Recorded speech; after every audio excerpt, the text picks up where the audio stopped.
Pasca teror bom Molotov di Samarinda, Kapolda Bali, Irjen Pol Sugeng Priyanto mengingatkan warga untuk tetap waspada ancaman serupa di Pulau Dewata. Selain langkah antisipasi pengamanan di titik vital, Kapolda juga meminta warga proaktif memperhatikan lingkungan sekitar.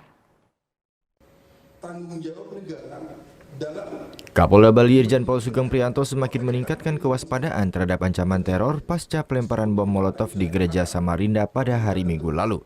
Pengamanan diperketat di sejumlah objek vital seperti di pintu masuk Bali dari Pelabuhan Gilimanuk serta Bandara Ngurah Rai dan kawasan wisata yang menjadi pusat keramaian. Saat menjadi pembicara dalam seminar antisipasi terorisme di Sanur Bali, Kapolda Bali meminta warga juga proaktif memperhatikan lingkungan sekitar. Jika melihat sesuatu yang mencurigakan, agar segera melapor ke aparat kepolisian.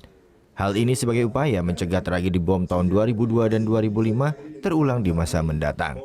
Sekarang 2016, sudah 11 tahun ya kita dalam keadaan yang aman. Tetapi situasi yang kondusif ini jangan membuat kita lengah. Saya sampaikan mari kita bersama-sama dengan seluruh komponen masyarakat tetap melakukan berbagai antisipasi agar itu tidak terjadi lagi.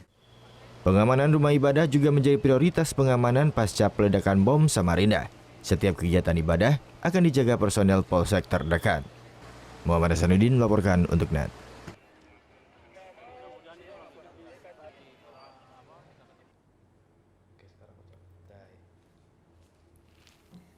Udah selesai kan nontonnya? Nah, jadi jangan lupa buat like, komen, dan subscribe ya.